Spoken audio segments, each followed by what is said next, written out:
You ever think that with your business, you want to grow your business to a certain level so that you can also start a passion project or a nonprofit that fills you up even more?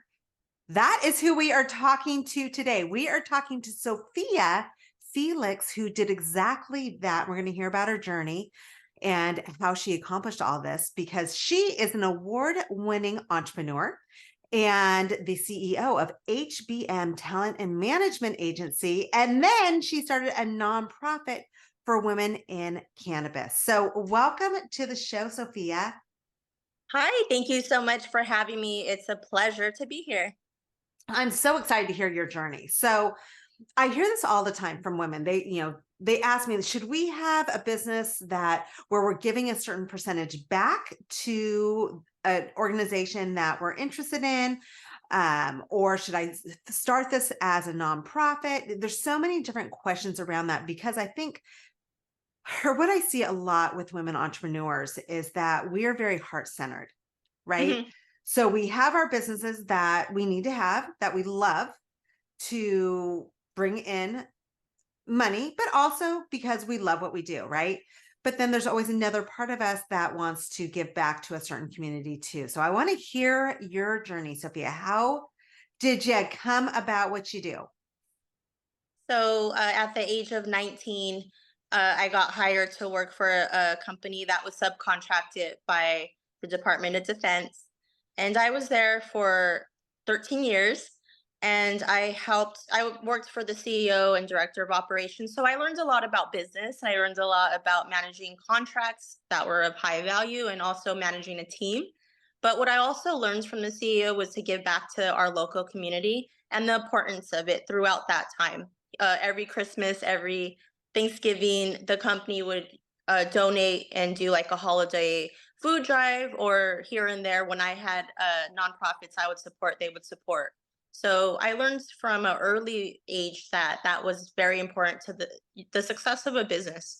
Once I left that company, I formed my own company called HBM Talent and Management. And I used all those skills to work on that business that I learned because it's the same thing, ethnic, but it's just talent instead of like welders and journeymen. However, I realized that it was also important for my company to give back to local charities that I believed in, which was helping children in need. So from the get go, I told my assistant, hey, find me a nonprofit that's in San Diego, where my hometown is, and find something to help children. And at the time, I wanted to do it out of the generosity of my heart because that's who I am. But I also know that that could also be good for my business's brand and marketing to get our name out there in a good way in the community. Yep, And she association. brought to my attention a little boy named Isaiah Wallace. He was hit by a teen drunk driver. He was a baby, and he was left paralyzed, brain damage, in a wheelchair. And I reached out to that organization that was helping him, and I got to meet him in person and meet his family. And our families were very similar. They were Hispanic. So I got a good relationship with him, but I also donated my services to do fundraisers for him to do representation. I would call and get the donations. I got him a trip to Disneyland, SeaWorld, all these different amazing experiences, but it really taught me the importance of using my skills to give back. After that, to be honest, my business got a lot of news play through that, and we got a very good reputation.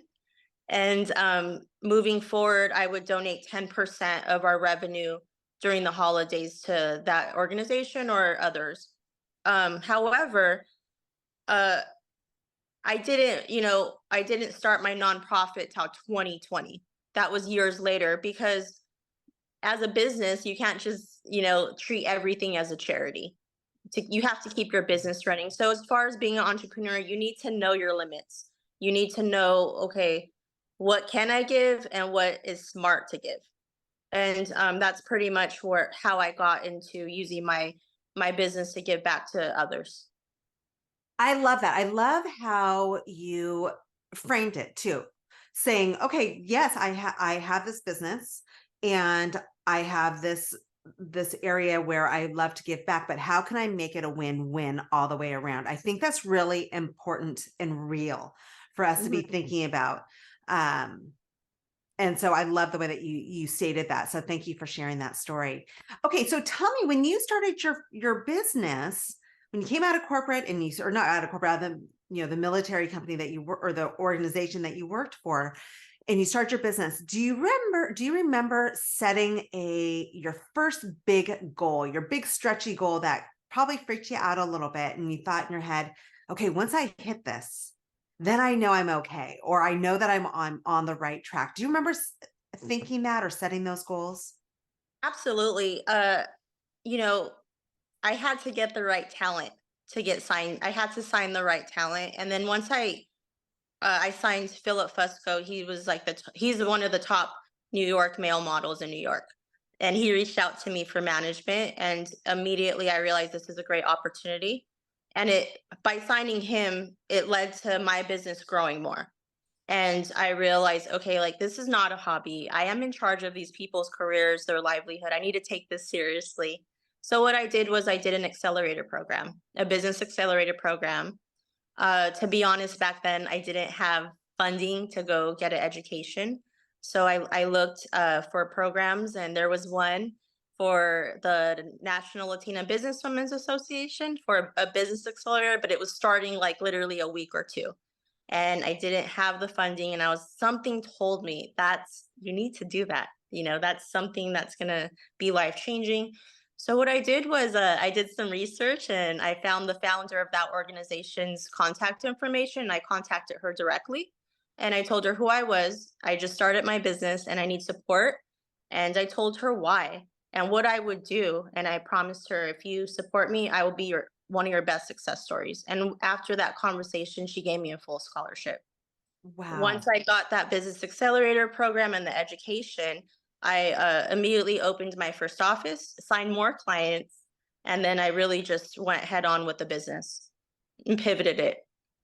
That's an entrepreneurial mindset, right? It's like, okay, I can't afford this, but I need this. So how am I going to do it? Right? Education was huge in my success, to be honest. That education changed my life. Yeah. And since then, that was in 2013. I have been in three business accelerator programs throughout the years. And each one I leveled up more and more. I'm a huge proponent of that, right? The more that you stretch yourself, the more that you learn new things that you didn't know, Hmm. it always improves you. Always. You Yeah. can't go the opposite direction. So I'm a huge proponent of constantly learning and expanding ourselves. So one thing that I work a lot with my clients is on how do you keep from getting distracted, right? As an entrepreneur, there's so many distractions. We're wearing so many hats. It's not, I was just on the phone with someone who came out of corporate. She's like, when I was in corporate, I was in marketing and that's all I did. And now I've started my own business and I have to do all these other things. I'm like, yep, I hear about this all the time. It's such a huge shift. So, one thing that we really work on are something called approach goals. And so, those are your 90-day goals of how you stay focused. How did you keep yourself focused when you were starting your business? And what type of distractions did you notice as you were expanding? It took me some time to realize the importance of keep, making sure you have self care, because at the beginning I did have burnout because I was so eager. I was very ambitious. I was a lot different than I am now, and I just went after it. Like I was at every meeting, even if I didn't feel well that day, and but I still knocked it out the park. But like I started realizing I am in control of my schedule. So I schedule all my appointments and meetings 2 weeks in advance. I know my schedule for the whole week ahead of time. If sometimes being in the entertainment industry, things change fast, and I'm able to do that.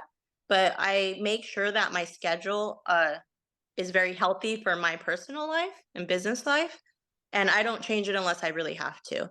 Also, if there's a day I'm off, I have no problem getting a hold of the person and rescheduling it, because that could be, if you're having an off day, you can make a bad decision based on you're just not 100%. So I put my mental health first. I put, priorities first. I look at, okay, what's the most important for me in my business this month? What client do I have deadlines for? Knock that out. Next one. So having a good schedule, but also learning as a woman to wear different hats.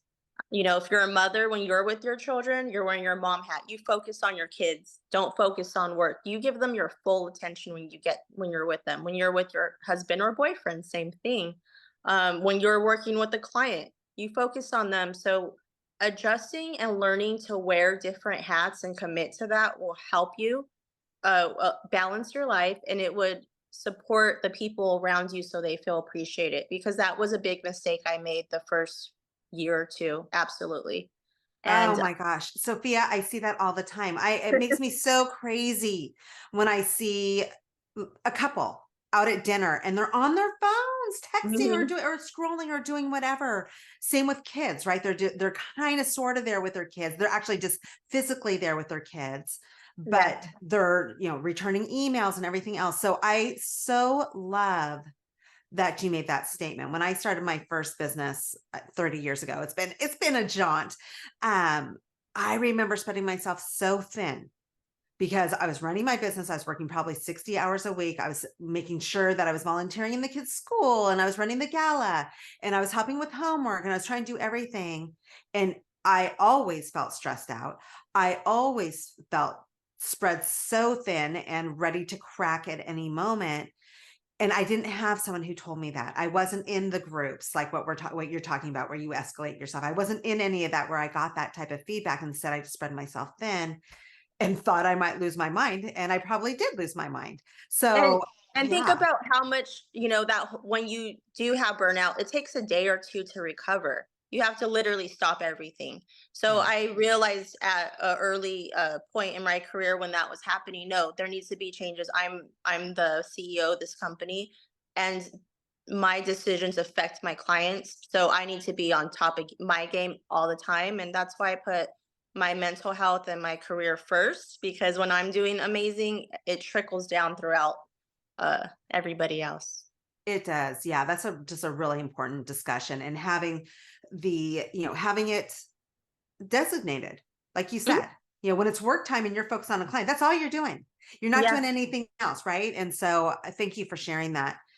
So, when you do have those moments and you have those challenges in business, which happens no matter what, I don't care how much you plan, is you're going to have those challenges.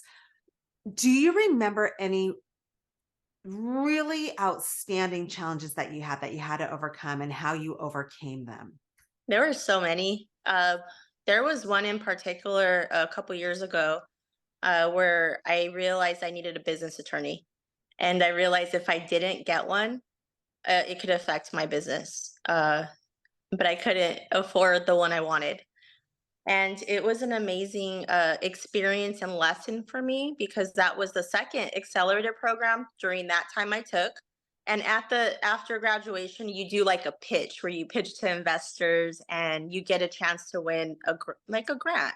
And I was banking on winning that money to get a business attorney. So when I did my business presentation, it just so happened that that day, the end of my slide, where it was like, how do you impact your community? And it was all the charity work stuff I've done and all the years of work I've done that helped people.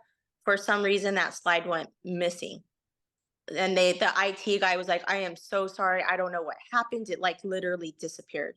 And I was so hurt and bothered, and like, because I worked so hard and it literally messed up my thing, but I still winged it. And but it wasn't the same as when you visually see the slide as of when I'm talking about it. So I was disappointed, but I was like, it's all good. I'm just gonna keep it moving. I had my people there, my friends, so I kept like my head up. But I was really upset. And then a woman came up to me, a doctor, and she's like, "Hey, Sophia, I saw your presentation and I thought it was amazing." And she was like, "I want to introduce you. I noticed you had on one of the slides that you needed an attorney." She's like, "I want to introduce you to my attorney." And I said, "Okay." And she's like, "Here's, give me your card and I'll connect you guys on email. And weeks went by and I didn't hear anything. So I'm like, oh, she forgot about me. Like out of nowhere one day I got an email and it was that woman. And it was a direct message to her attorney. She's like, oh, I would love for you guys to meet. And Sophia's looking for an attorney. I think you guys would mesh well. So we set up a meeting. I walked in that room. I I fixed my makeup, hair. Like I went in there glammed up and ready to talk business. And I went in there. I told her exactly, what I do, what my talent management does. And she told me what she does. But immediately when I met her, I knew this is a woman I want to represent me. Like I want this so bad. But I didn't tell her that. And at the end of that meeting, she told me, you know what? I've actually been looking for a publicist and are you interested in trading services and bartering services with me? Would you represent me? And I'll take care of that stuff you need support with. Absolutely. So when I left that meeting, I was amazed by how that transpired. And I remembered how upset I was that day when that slide didn't come up. But I also realized, no, that was part of your journey. Because if that wouldn't have happened, and if you would have won, you would have hired someone that was probably not the best fit for you. But out of that, you got a blessing. You got the best attorney in your city, and she wants to work with you. So That's that was, amazing. That's a yeah, great story. that was a like pivotal time in my life too, where after that she literally helped me. uh my business did so much better after she did some stuff that I needed to take care of. I have a client who told me this saying that she lives by. She said, "This or something better," meaning that when you have an expectation from, like doing your presentation, you're hoping to get that money for that grant, and it didn't work out. So this or something better, right? You have to keep your mind open. You don't know what's around the corner, and as long as you don't get buried in the disappointment, which doesn't serve us at all, then Yes, something better can come up, just like what you experienced. So I'm all about it's mindset too, don't you think? it's very important to keep faith at all times, Mhm. through the good and bad. Like I've always kept faith in myself. Uh I've never been like, oh, I'm not gonna make it, because I what you speak about yourself is what's gonna happen, Yeah. So I make it happen, or at the last minute things have always worked out for me. And I really think that it's because I always have faith in myself and others that I work with. And I'm unstoppable. I love that. That's great, great mindset.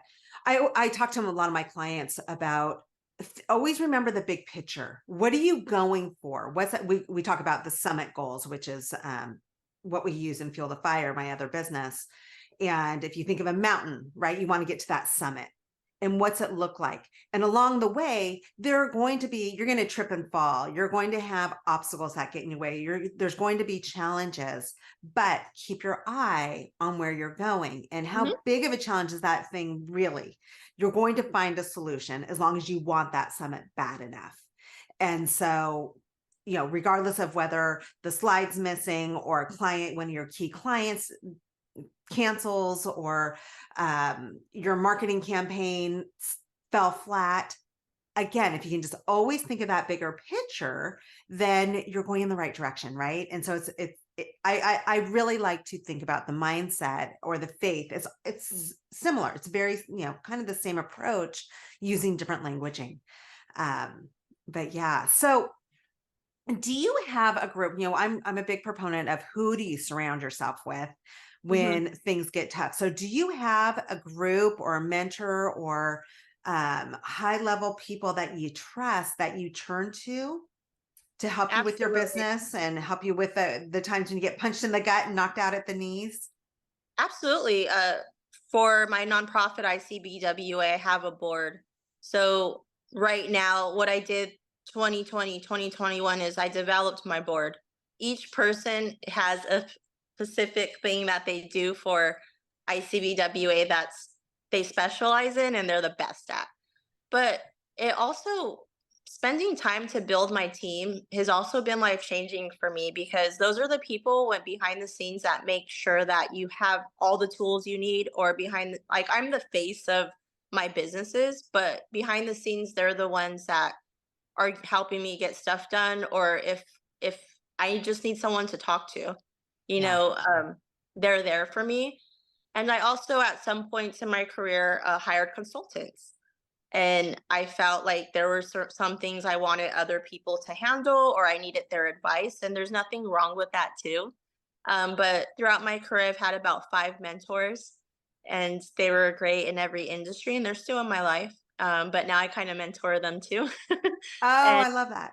I have a great group of friends that I built relationships with throughout the years that I really trust if I need to talk to. And I I'm very blessed with having a great support system, family, friends, and business acquaintances that step up when I need them, Yeah. Yeah. are Because happy it's to to. run a business by ourselves, it just doesn't work. And there And were some so, business partners or friendships that I had to let go a couple years. And that all happened in 1 year, but that was part of me transforming, and that was part of me respecting boundaries, and that was part of me envisioning how I wanted to live in the future. And those are decisions you have to make, and you have to be smart and strong. But mhm, the right people throughout your journey will come into your life you just have to nurture it when you find it. yes. Okay. So now we are going to pivot a little bit and we're going to play a game. And Yes. this game is called Sky's the Limit. So this is where you get to, you get a hall pass. So you may be married, you may not, but if you're even with a significant other, it doesn't matter. You get a hall pass with this one. So if you got to choose one person, so we're thinking of business, but you got to choose one person to go on just a kick butt date, an all day date. And you can ask whatever questions you want. You can go whatever beautiful restaurant you want to go to. Who would that person be and what would your questions be? Um, that's a question I've never been asked. Okay, so let me help you out with some names. You may come up with someone else, but let me just give you some names. Okay. So, and this person can be alive or dead, doesn't matter. So, Warren Buffett, Mark No, Mark Zuckerberg. he doesn't really interest me. Yeah, I know. He's super smart, but me either. P. Diddy, Absolutely Michael, not. absolutely not. Okay, Michael Jordan. Yes.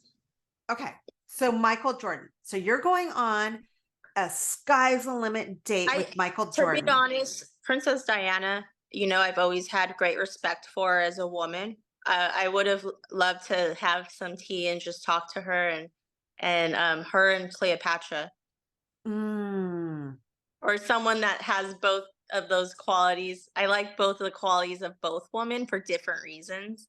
But I've always looked up to Princess Diana and all of the work she's done. yeah, Hmm. the impact that she wasn't here very long, but the impact that she's made. So that was a very good answer. I love it. All right, so where can people find out more about you, Sophia? I would love if you could look me up online on my website, hbmtalent.com. You can reach me there. You can reach me on Instagram, Sophia Felix Official. And you could also look up my nonprofit, ICBWA, if you're interested in becoming a member at icbwa/ca.org. Awesome. Thank you so much for being here. Thank you so much. I had so much fun. To be the best, you need to play with the best. You might not have your own personal high level circle of women yet, but you can hang with us on the Female Millionaire Show.